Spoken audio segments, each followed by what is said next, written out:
ಮಹಾರಾಷ್ಟ್ರ ಹಾಗೆ ಜಾರ್ಖಂಡ್ ವಿಧಾನಸಭೆ ಮತದಾನಕ್ಕೆ ತೆರೆ ಬಿದ್ದಿದೆ. ಮತದಾನದ ಬೆನ್ನಲ್ಲೇ ಚುನಾವಣೋತ್ತರ ಸಮೀಕ್ಷೆಗಳ ಭವಿಷ್ಯವೂ ಹೊರಬಿದ್ದಿದೆ. ತೀವ್ರ ಜಿದ್ದಾಜಿದ್ದಿನಿಂದ ಕೂಡಿದ ಎರಡು ರಾಜ್ಯದಲ್ಲಿ ಅಧಿಕಾರದ ಚುಕ್ಕಾಣಿ ಹಿಡಿಯೋದ್ಯಾರು? ಸಮೀಕ್ಷೆಗಳು ನುಡಿದ ಭವಿಷ್ಯ ಏನು? ಇಲ್ಲಿದೆ ಕಂಪ್ಲೀಟ್ ರಿಪೋರ್ಟ್. ಮಹಾರಾಷ್ಟ್ರ ಜಾರ್ಖಂಡ್ ಚುನಾವಣೋತ್ತರ ಸಮೀಕ್ಷೆಗಳು ಪ್ರಕಟ. ಮಹಾರಾಷ್ಟ್ರದಲ್ಲಿ ಯಾರಿಗೆ ಗದ್ದುಗೆ? ಸಮೀಕ್ಷೆಗಳ ಭವಿಷ್ಯ ಏನು? ಮಹಾರಾಷ್ಟ್ರ ಕಂಡು ಕೇಳರಿಯದ ಮಹಾ ರಾಜಕೀಯ ಕದನಕ್ಕೆ ಸಾಕ್ಷಿಯಾಗಿದೆ. ಒಂದು ಕಡೆ ಕೇಂದ್ರ ಮತ್ತು ರಾಜ್ಯದಲ್ಲಿ ಅಧಿಕಾರದಲ್ಲಿರುವ ಬಿಜೆಪಿ, ಮತ್ತೊಂದು ಕಡೆ ವಿಪಕ್ಷ ಕಾಂಗ್ರೆಸ್. ಇವರ ಜೊತೆಗೆ ಇಬ್ಬಾಗವಾಗಿರೋ ಎನ್ಸಿಪಿ ಮತ್ತು ಶಿವಸೇನೆ ಬಣಗಳು. ಕಳೆದ ಬಾರಿ ಜೊತೆಯಾಗಿ ಸ್ಪರ್ಧಿಸಿದವರು ಈ ಬಾರಿ ಬದ್ಧ ವೈರಿಗಳಾಗಿ ಕಾದಾಡಿದ್ದಾರೆ. ನಿನ್ನೆ ಮಹಾರಾಷ್ಟ್ರದಲ್ಲಿ ಒಂದೇ ಹಂತದಲ್ಲಿ 288 ಕ್ಷೇತ್ರಗಳಿಗೆ ಮತದಾನ ನಡೆದಿದೆ. ಮತದಾನದ ಬೆನ್ನಲ್ಲೇ ಚುನಾವಣೋತ್ತರ ಸಮೀಕ್ಷೆಗಳು ನುಡಿದ ಭವಿಷ್ಯವೂ ಹೊರಬಿದ್ದಿದೆ. ಮಹಾರಾಷ್ಟ್ರದಲ್ಲಿ ಚಾಣಕ್ಯ ಸ್ಟ್ರಾಟಜಿಸ್ ಸಂಸ್ಥೆ ನಡೆಸಿದ ಸಮೀಕ್ಷೆ ಪ್ರಕಾರ ಎನ್ಡಿಎಗೆ 152ರಿಂದ 160 ಸ್ಥಾನ ಸಿಗಬಹುದು ಅಂತ ಅಂದಾಜಿಸಿದೆ. ಕಾಂಗ್ರೆಸ್ ನೇತೃತ್ವದ ಮಹಾವಿಕಾಸ್ ಅಘಾಡಿ 130ರಿಂದ 138 ಸ್ಥಾನ ಗಳಿಸಬಹುದು ಅಂದಿದೆ.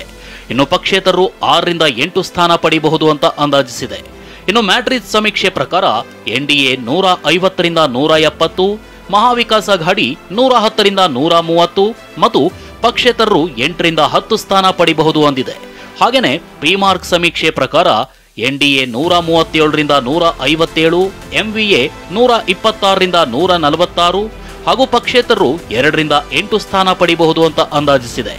ಇನ್ನು ಲೋಕ್ಪೋಲ್ ಸಂಸ್ಥೆಯ ಸಮೀಕ್ಷೆಯ ಪ್ರಕಾರ ಎನ್ಡಿಎ 115ರಿಂದ 128 ಸ್ಥಾನ ಸಿಗಬಹುದು ಅಂತ ಅಂದಾಜಿಸಿದ್ರೆ ಮಹಾವಿಕಾಸ್ ಅಘಾಡಿಗೆ ಅಧಿಕಾರ ಅಂತ ಲೋಕ್ಪೋಲ್ ಸಮೀಕ್ಷೆ ಅಂದಾಜಿಸಿದೆ.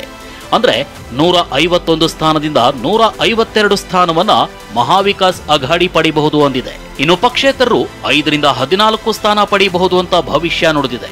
ನಮಗೆ ಹೆಚ್ಚು ಸೀಟ್ಗಳನ್ನು ನಾವು ಖಂಡಿತವಾಗಿ ತಗೊಳ್ತೀವಿ ಅನ್ನುವಂಥ ವಿಶ್ವಾಸವನ್ನು ನಮ್ಮ ನಾಯಕರುಗಳು ಹೇಳಿದರು. ಜನಸಮುದಾಯದಲ್ಲೂ ಕೂಡ ಈ ಬಾರಿ ಕಾಂಗ್ರೆಸ್ಸು ಮತ್ತು ಮಹಾವಿಕಾಸ್ ಅಘಾಡಿಯವರು ಅಧಿಕಾರಕ್ಕೆ ಬರ್ತಾರೆ ಅನ್ನುವಂಥದ್ದು ಜನಸಮುದಾಯದಲ್ಲಿ ಮಾತಾಡಿದ್ದು. ನಾನು ಸುಮಾರು ಇಂಟ್ರ್ಯಾಕ್ಟ್ ಮಾಡಿದ್ದೇನೆ ಮುಂಬೈನಲ್ಲಿ, ಸುಮಾರು ಕ್ಷೇತ್ರಗಳಲ್ಲಿ.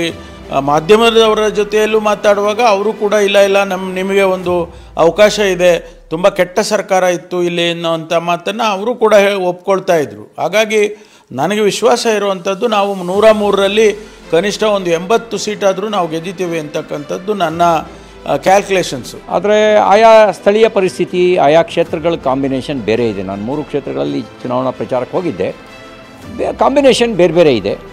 ಆ ಕಾಂಬಿನೇಷನ್ ಆಧಾರದಲ್ಲಿ ನೋಡಿದಾಗ NDA ಒಳ್ಳೆ ಫೈಟ್ ಕೊಟ್ಟಿದೆ ಅಂತ ಅನ್ನಿಸ್ತು. ರಿಸಲ್ಟ್ ಏನಾಗುತ್ತೆ ಗೊತ್ತಿಲ್ಲ. ಎಲ್ಲ ಕಡೆನೂ ಫೈಟಲ್ಲಂತೂ ಇದೆ NDA. ವಿಶೇಷವಾಗಿ ಪಶ್ಚಿಮ ಮಹಾರಾಷ್ಟ್ರದಲ್ಲಿ ಪೂನಾ ಕೇಂದ್ರ ಮಾಡಿಕೊಂಡು ಕಳೆದ 2 ತಿಂಗಳಿನಿಂದ ಓಡಾಡಿಕೊಂಡು ಕಳೆದ 20 ದಿನದಿಂದ ನಿರಂತರವಾಗಿ ಅಲ್ಲೇ ಕೂತ್ಕೊಂಡು ಕ್ಯಾಂಪೇನ್ ಮಾಡಿದ್ದೀನಿ. ಒಂದೊಂದು ಓಟು ಮುಖ್ಯ ಅಂತ ನಾವು ಫೈಟ್ ಮಾಡಿದ್ದೀವಿ. ಒಂದೊಂದು ಸೀಟು ಗೆಲ್ಲಬೇಕು ಅಂತ ಯೋಚನೆ ಮಾಡಿದ್ದೀವಿ. ಇನ್ನು ಜಾರ್ಖಂಡ್ನ 38 ಕ್ಷೇತ್ರಗಳಲ್ಲಿ 2ನೇ ಹಂತದ ಮತದಾನ ನಡೆದಿದೆ. ಮತದಾನೋತ್ತರ ಸಮೀಕ್ಷೆಯು ಬಹಿರಂಗವಾಗಿದೆ.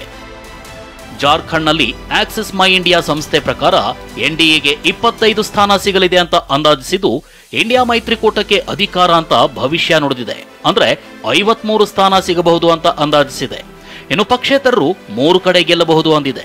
ಇನ್ನು ಮ್ಯಾಟ್ರಿಕ್ಸ್ ಸಮೀಕ್ಷೆ ಪ್ರಕಾರ ಎನ್ಡಿಎಗೆ 42ರಿಂದ 47 ಸ್ಥಾನ, ಇಂಡಿಯಾ ಮೈತ್ರಿಕೂಟಕ್ಕೆ 25ರಿಂದ 30, ಪಕ್ಷೇತರರು 1ರಿಂದ 4 ಕಡೆ ಗೆಲ್ಲಬಹುದು ಅಂತ ಅಂದಾಜಿಸಿದೆ. ಇನ್ನು ಪ್ರಿಮಾರ್ಕ್ ಸಮೀಕ್ಷೆ ಪ್ರಕಾರ ಎನ್ಡಿಎಗೆ 31ರಿಂದ 40 ಸ್ಥಾನ, ಇಂಡಿಯಾ ಮೈತ್ರಿಕೂಟಕ್ಕೆ 37ರಿಂದ 47 ಸ್ಥಾನ, ಪಕ್ಷೇತರರು 1ರಿಂದ 6 ಸ್ಥಾನ ಪಡೆಯಬಹುದು ಅಂತ ಅಂದಾಜಿಸಿದೆ. ಹೀಗೆ ಕೆಲ ಸಮೀಕ್ಷೆಗಳು ಬಿಜೆಪಿ ನೇತೃತ್ವದ ಎನ್ಡಿಎಗೆ ಅಧಿಕಾರ ಅಂತ ಭವಿಷ್ಯ ನುಡಿದ್ರೆ, ಇನ್ನು ಕೆಲ ಸಮೀಕ್ಷೆಗಳು ಕಾಂಗ್ರೆಸ್ ನೇತೃತ್ವದ ಮೈತ್ರಿಕೂಟಕ್ಕೆ ಅಧಿಕಾರ ಅಂದಿವೆ. ಇದು ಕೇವಲ ಅಂದಾಜು ಲೆಕ್ಕಾಚಾರವಾಗಿದ್ದು ನವೆಂಬರ್ 23ರಂದು ಅಸಲಿ ಫಲಿತಾಂಶ ಹೊರಬೀಳಲಿದೆ. Bureau report, TV9.